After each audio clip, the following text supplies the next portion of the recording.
بسم الله الرحمن الرحيم الحمد لله رب العالمين وصلى الله وسلم وبارك على نبينا محمد وعلى آله وصحبه أجمعين أما بعد നമ്മളെ political structure of an Islamic state എന്ന വിഷയത്തെക്കുറിച്ചാണ് കഴിഞ്ഞ ക്ലാസ്സിൽ സംസാരിച്ചത്.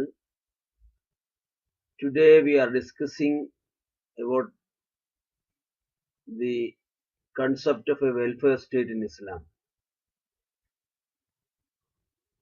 The Islamic state was very particularly stressed by the Prophet Muhammad sallallahu alaihi wasallam as a welfare state. Prophet Muhammad sallallahu alaihi wasallam stressed that the welfare function of an Islamic state must be, or the ruler of an Islamic state must be responsible for the affairs of Muslims, but does not strive sincerely for their well-being, will not enter paradise with them. That means any ruler who is responsible for the affairs of the subjects of the state, but he has not sincerely undertook his responsibilities for the affairs of the people of the state, then he will not be enter the paradise with them. This is a very important statement of the Prophet. So in an Islamic state, the ruler must be very much responsible for the affairs of the people. The companions of Prophet sallallahu alaihi wasallam, means Ashab Nabi sallallahu alaihi wasallam, they also clearly appreciated this welfare role of an Islamic state. There are many evidences by virtue of the numerous utterances of the early caliphs, the Khulafa al-Rashidun, and their instructions to their governors is available in the history. For example, the Umar ibn Khattab, the second caliph, wrote to Abu Musa al-Ash'ari, the governor of the province, said, "The best of men in authority is he under whom people encounter hardships."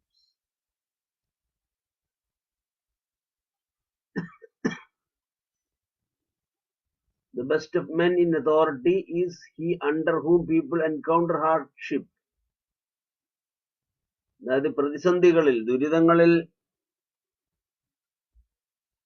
ജനങ്ങളോടൊപ്പം നിൽക്കുന്ന ആളാണ് ഏറ്റവും നല്ല അധികാരികൾ. The best of men in authority is he under whom people encounter hardship. അതായത് ദുരിതങ്ങളിൽ ജനങ്ങളോടൊപ്പം, ജനങ്ങൾക്ക് നേതൃത്വം കൊടുത്തുകൊണ്ട് ദുരിതങ്ങൾ അതിജീവിക്കാൻ, ദുരിത ദിശകൾ കടന്നു കയറാൻ ജനങ്ങളെ സഹായിക്കുന്നവനാണ് യഥാർത്ഥ നേതാവ് എന്ന് ഉമർ ഇബ്നുൽ ഖത്താബ്. അതിനുമുമ്പ് പ്രവാചകൻ പറഞ്ഞ ഭാഗവും നമ്മൾ മനസ്സിലാക്കുക. Any ruler who is responsible for the affairs of Muslim but not strive sincerely, then he will not be entered the paradise. അതായത് ഏതൊരു അധികാരിയും തന്റെ ജനതയോട് ഉത്തരവാദിത്വം ഉണ്ടായിരിക്കേണ്ടുന്ന ഒരു ഭരണാധികാരിയും അവരുടെ ചുമതലകൾ വേണ്ടവണ്ണം നിർവഹിച്ചില്ലെങ്കിൽ അയാൾ അവരോടൊപ്പം സ്വർഗത്തിൽ പ്രവേശിക്കുകയില്ല എന്ന് പറഞ്ഞിട്ടുണ്ട്. അതുപോലെ there are Muslim jurists, means those who develop Muslim jurists have unanimously held that catering to the welfare of the people and relieving them of hardship is the basic objective of Sharia.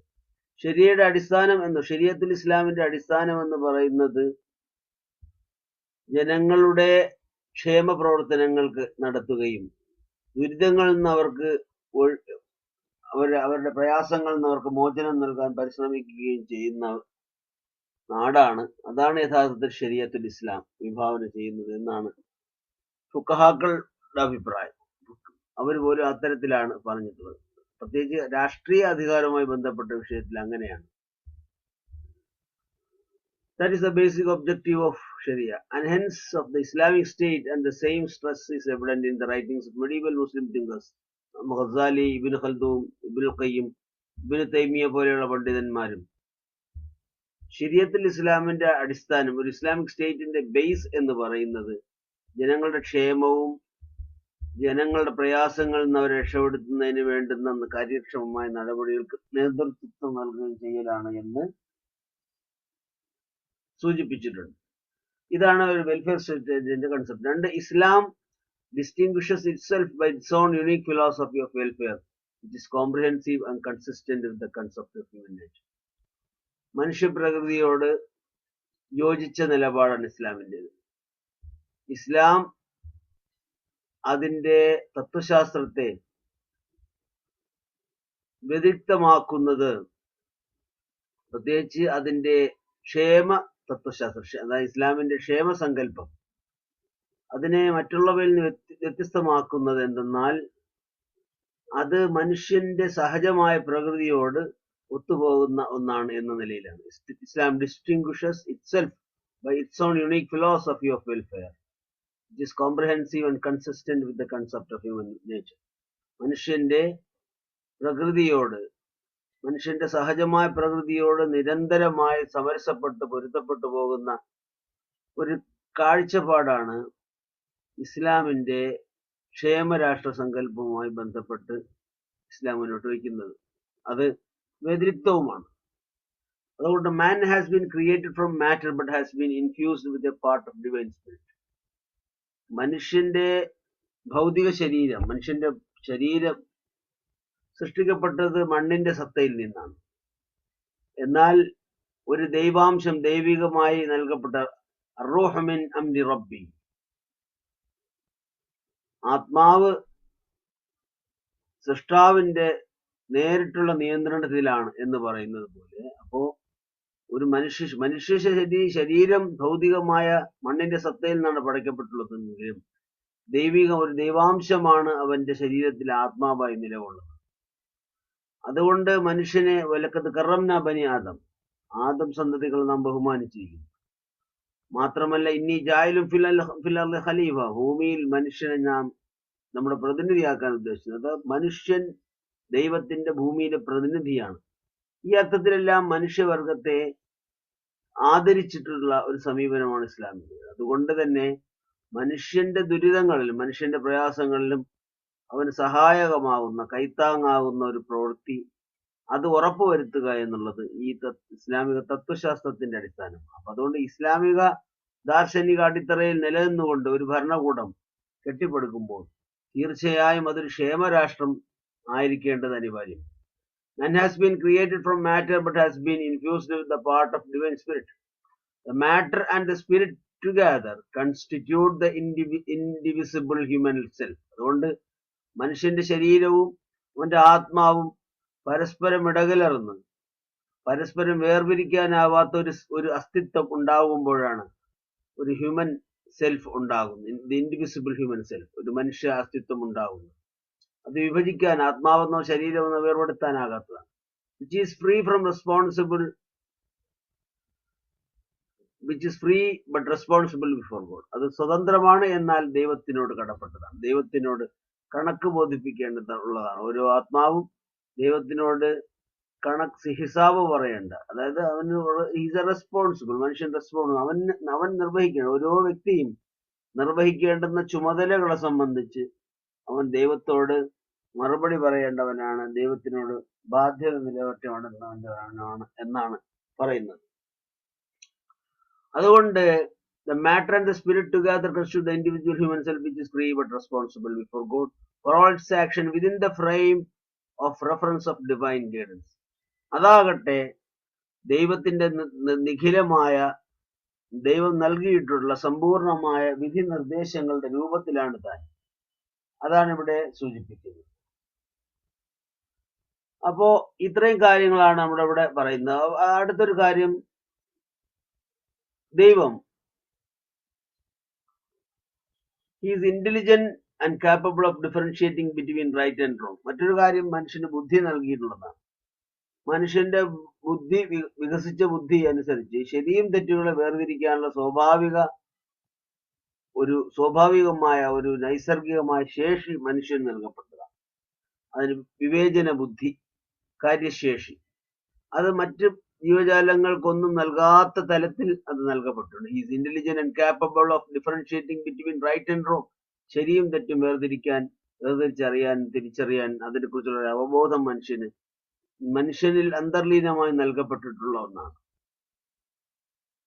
അതുകൊണ്ട് and acting on his own initiative, അതുകൊണ്ട് മനുഷ്യൻ അവന്റെ സ്വബുദ്ധിയാൽ, സ്വന്തം കാഴ്ചപ്പാടാൽ, സ്വന്തം വീക്ഷണങ്ങളാൽ, ഇഷ്ടത്താലാണ് കാര്യങ്ങളുടെ തെരഞ്ഞെടുപ്പ് നടത്തുന്നത്. His mission is to fulfil his obligation as the agent of God on earth. ഭൂമിയിൽ ദൈവത്തിന്റെ പ്രതിനിധി എന്ന നിലയിൽ മനുഷ്യന്റെ ചുമതലയാണ്, അവന്റെ ഉത്തരവാദിത്വം, ഹിസ് മിഷൻ, തന്റെ ഉത്തരവാദിത്തങ്ങൾ നിറവേറ്റുക എന്നുള്ളത്. His mission is to fulfil his obligation, തന്റെ ഉത്തരവാദിത്തങ്ങൾ നിറവേറ്റുക എന്നുള്ളത് തന്നിൽ പ്രതിജ്ഞാബദ്ധമായ, തന്നിന്റെ മേൽ ബാധ്യത ഒരു കാര്യമാണ് എന്നും. അതുകൊണ്ട് അത് മനുഷ്യൻ ഭൂമിയിൽ ദൈവത്തിന്റെ പ്രതിനിധി എന്ന നിലയിൽ ആ പ്രാതിനിധ്യ സ്വഭാവം കാത്തു സൂക്ഷിക്കുക, നടപ്പിൽ വരുത്തുക എന്നുള്ള മനുഷ്യന്റെ നൈസർഗികമായ ഉത്തരവാദിത്തം ആണ്. Is not only a member of the brotherhood of Islam, ഇസ്ലാമിന്റെ സാഹോദര്യ കൺസെപ്റ്റ്, ഇസ്ലാമിലെ അംഗങ്ങൾ, ഇസ്ലാമിക ആദർശ സംഹിതയിൽ ഒത്തുജീവിക്കുന്ന മനുഷ്യരുടേതായ ഒരു കൂട്ടായ്മ, അതിൻ്റെ ഒരു സാഹോദര്യം നിലനിൽക്കുമ്പോൾ തന്നെ മനുഷ്യരെന്ന നിലയിലുള്ള മറ്റുള്ളവരുടെ അവകാശങ്ങൾ യാതൊരു വിധത്തിലും അത് ഹനിക്കപ്പെടാൻ പാടില്ലാത്തതാണ് എന്നും ഇസ്ലാം വളരെ കൃത്യമായി അടിവരയിടുന്നു. Not only a member of the brotherhood of Islam but also a part of mankind, the family of God. മനുഷ്യനാകട്ടെ ദൈവത്തിന്റെ കുടുംബമാണ് എന്നും പറയാം. ഇതാണ് ഒരു welfare concept of Islamic state എന്നുള്ള ഭാഗം. ഇനി what are the economic functions of an Islamic state എന്നുള്ളത് ചുരുക്കി ഞാൻ പറഞ്ഞുകൊണ്ട് എന്റെ വിശദാംശം അടുത്തൊരു വീഡിയോയിലേക്ക് വിടാം. What are the economic functions of an Islamic state? Every state is suppose to take care of the economy of the country. എല്ലാ രാജ്യവും ആ രാജ്യത്തിന്റെ സാമ്പത്തിക സ്റ്റെബിലിറ്റി, സാമ്പത്തിക സുസ്ഥിരത കാത്തു സൂക്ഷിക്കാൻ പ്രതിജ്ഞാബദ്ധമാണ്. അത് ഏതൊരു രാഷ്ട്രത്തിന്റെയും അടിസ്ഥാനപരമായ ഉത്തരവാദിത്തപ്പെട്ടതാണ്. Every state is suppose to take care of the economy of the country. രാജ്യത്തിന്റെ സാമ്പത്തിക സന്തുലിതാവസ്ഥ, സാമ്പത്തിക ശേഷി നിലനിർത്തുക രാഷ്ട്രത്തിന്റെ ഭരണകർത്താക്കളുടെ, അതിന്റെ ഭരണകൂടത്തിന്റെ ചുമതലയാണ്. It is not only responsible for the development but also with the economic upliftment of the people as a whole. അതൊരു സാമ്പത്തിക വളർച്ച എന്ന് പറയുന്നത് രാഷ്ട്രത്തിന്റെ ഭണ്ഡാരത്തിൽ അല്ലെങ്കിൽ രാഷ്ട്രത്തിന്റെ ട്രഷറികളിൽ സമ്പത്ത് കുന്നുകൂടുക എന്നുള്ളതല്ല. അതൊരു ക്ഷേമരാഷ്ട്ര സങ്കല്പത്തിന് ഉതകുന്നതല്ല. It is not only responsible for the development, അതിന്റെ ഒരു സാമ്പത്തിക വളർച്ച അല്ലെങ്കിൽ ഒരു വളർച്ച, രാഷ്ട്രത്തിന്റെ വളർച്ച എന്നതിനപ്പുറം, but also of the economic upliftment of the people as a whole. ആ രാജ്യത്തിലെ ജനങ്ങളുടെ സാമ്പത്തിക അഭിവൃദ്ധി മൊത്തമായും, ആ ജനങ്ങളുടെ സാമ്പത്തിക അഭിവൃദ്ധി വർദ്ധിക്കുക എന്നുള്ളതും രാഷ്ട്രത്തിന്റെ ചുമതലയാണ്. Is bound to provide the basic necessities of life. അതുകൊണ്ട് ജീവിക്കാൻ ആവശ്യമായ അടിസ്ഥാന സൗകര്യങ്ങൾ ജനങ്ങൾക്ക് നൽകുക രാഷ്ട്രത്തിന്റെ ചുമതലയാണ്.